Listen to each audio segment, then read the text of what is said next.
Hello, welcome back to Norway Savings Bank's Safe Banking web series. I'm your host Sarah, and in this episode we will be going over a variety of today's most common scams. At Norway Savings Bank, our job is to listen, support, and advise you every step of the way, your way. We're focused on being there for all the moments where you need us, for the milestones, and for everything that happens in between. Our goal in this video is to help familiarize you with different tricks and schemes that today's fraudsters may use so you are better prepared to spot any red flags you may encounter. As I had mentioned earlier, there are a variety of scams that are being used by today's scammers, including giveaway scams like winning a prize, the lottery, or a free trip, imposter scams involving a scammer claiming to be someone they are not, investment scams with tips or the deals that are too good to pass up, tax scams involving a scammer impersonating the IRS, home-based scams like repairs and services you never asked for, and of course, phishing scams, which target you through different forms of technology. Blocked number. Excuse me, I need to see who this is. Hello? Congratulations. You've been selected as a winner for an all-inclusive trip for 2 to Paris. We just need to confirm your name, address, and social security number. Have you ever been told you won something that seemed too good to be true? Something you don't recall ever signing up for?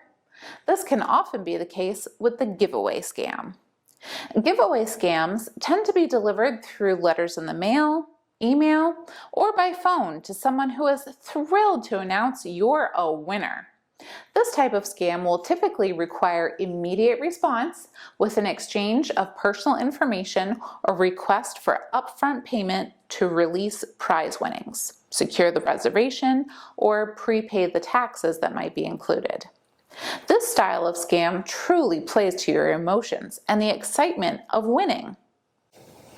It is important to always remember that if you didn't sign up for it, chances are the giveaway prize is too good to be true. The next scam is one that often hits very close to home with people and can be difficult to detect: the imposter scam. Imposter scams typically consist of an urgent call from a scammer posing as a family member or dear friend.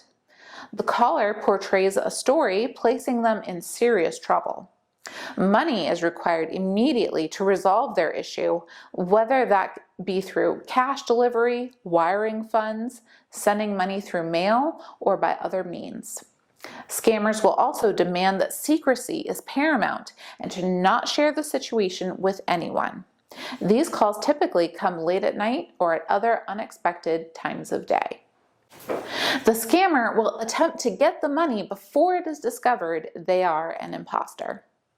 Let's listen in on a commonly used imposter scam that targets older Americans: the grandparent scam.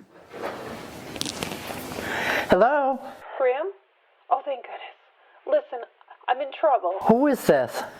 It's me, Graham. I'm in jail. Listen, they told me that they're going to hold me here until I got money for bail. This is really bad. No. What do you need me to do? Please don't tell Mom and Dad. It's embarrassing. I'll get in so much trouble. The cops are saying I have to get off the phone now. Oh my gosh. Listen, my lawyer is going to be calling you soon with some more details.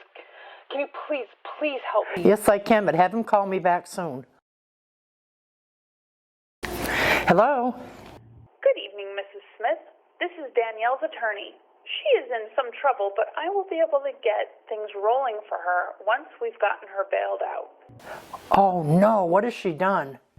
I am unable to discuss the case at this time, but I do advise that we move forward quickly with either wiring funds for her release, sending an overnight money order, or paying over the phone with your credit or debit card. But I will get my credit card right now. As you can see, dealing with an imposter scam can be very difficult.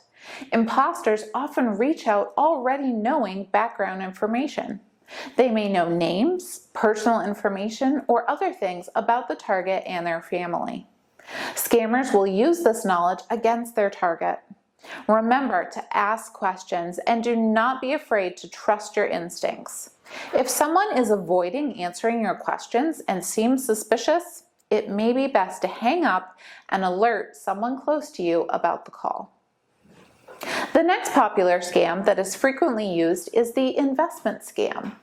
If you watched our first episode, we portrayed a phone call where an unsolicited investor called accidentally with a risk-free investment that was guaranteed with a large return. This type of scam is called an investment scam. And similar to the giveaway scam, it is typically no accident that you were called. The investment scammer will often require an immediate purchase on an item that will not be available long. They will typically be sure to bring up how they are going out on a limb for you and may not obtain additional fees or commission. They have your best interest in mind. But, like any scam, if you give them the information they seek, you will not receive your investment and will not hear from them again. If you would like to listen in on the investment scam in action, you can find it in video 1 at this time. Benjamin Franklin once said, "In this world, nothing is certain except death and taxes." Our next scam aims specifically at one of those certainties, taxes. In a tax scam, the con artist will claim to work for the Internal Revenue Service, IRS, contacting you to inform you that you owe the government money. This contact can come from mail, phone, text, or email. The messages often include a website, letter, or form that will require you to input personal information for their authentication process. This requirement is designed to both obtain personal information and also build belief that the messages are coming from the IRS. These direct communications will often explain that you owe money and need to pay quickly in order to avoid further penalty or involvement of law enforcement. They usually require you pay via wire transfer or prepaid debit and gift cards. One thing to keep in mind if you ever receive something from the IRS requesting immediate payment is that the IRS will never threaten to arrest you for not paying a bill. The IRS also will always offer you a chance to submit an appeal before requiring repayment rather than immediate payment. If you ever receive a questionable IRS payment request, you can check back taxes that may be due by calling the IRS at this number. Using this callback number allows you to first check if you owe any back taxes before moving forward with the initial contact that could be a scam. Our next scam is much more hands-on by the fraudsters than others. Let's take a look at the contractor scam.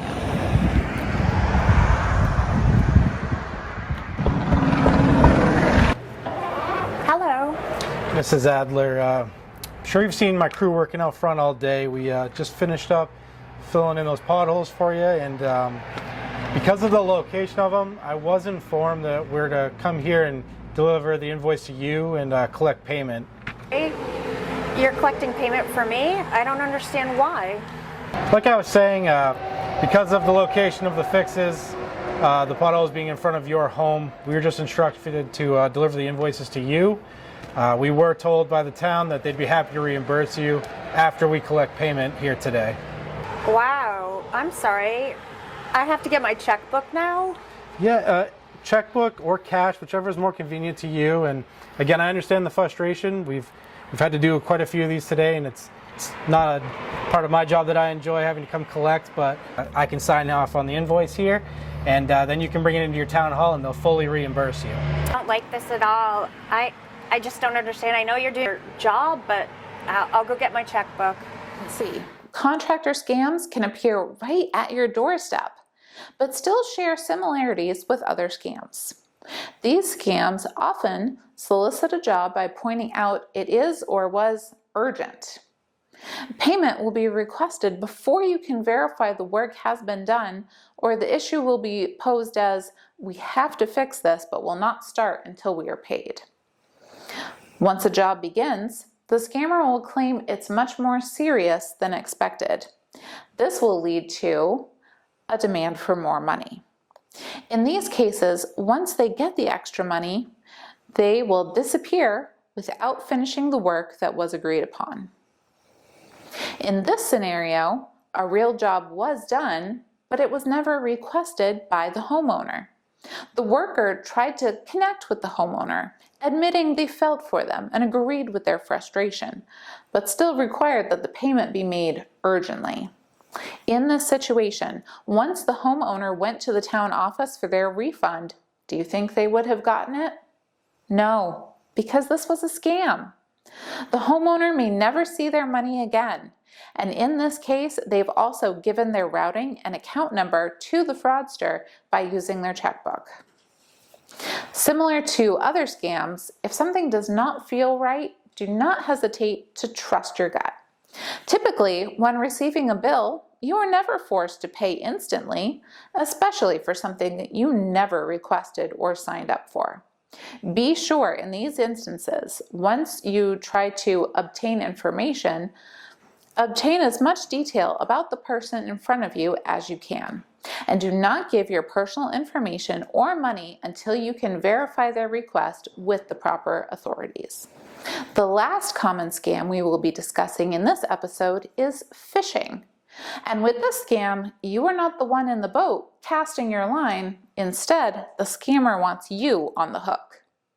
This type of phishing is when you get emails, texts, or calls that appear to be from companies or people you know, but they're actually from scammers.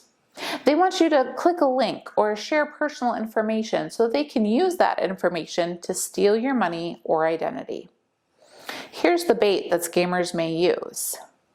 Scammers use familiar company names or pretend to be someone you know. The scammer will send you a text, spoofed email, or even call you in a way that makes it appear they are someone trustworthy.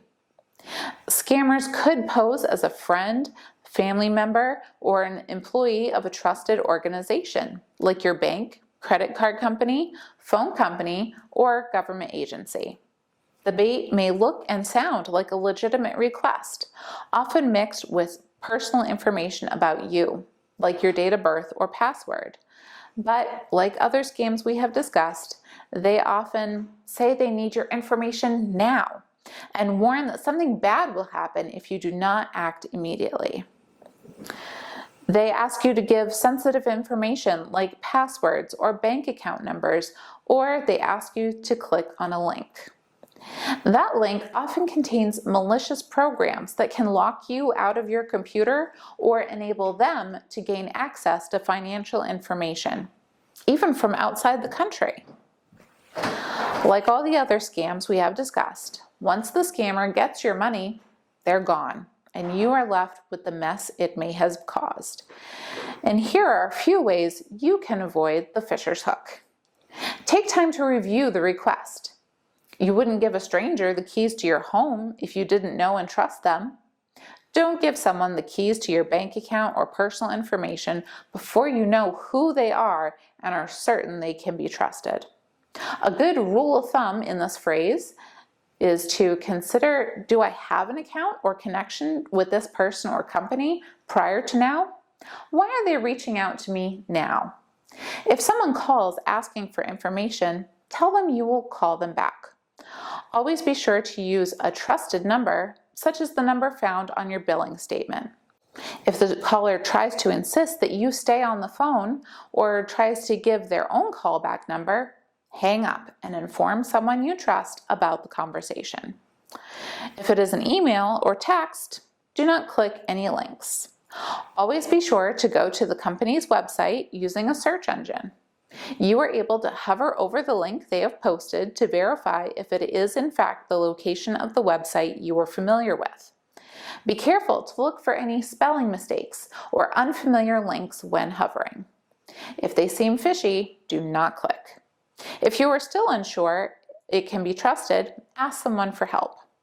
Don't be nervous about asking a coworker, family member, or caregiver who may be more tech savvy or familiar with such text, calls, or emails. Do not feel rushed into anything without taking proper precautions with those you trust. That concludes our episode outlining some of today's most common scams. Hopefully, you are now able to identify some of the different tricks and schemes that today's fraudsters may use, and you are more confident in spotting the red flags. It is important to remember that trusting your gut in these situations is more than half the battle in deterring scammers. In our next video, we look at other ways you can build your defenses and learn to protect yourself against some of the scams we discussed thus far. Until then, please remember, as a Norway Savings Bank customer, if you or someone you know feels they have been scammed, they can speak with a professional by contacting our call center at 888-725-2207 or the FTC at 877-382-4357. Thank you all for watching.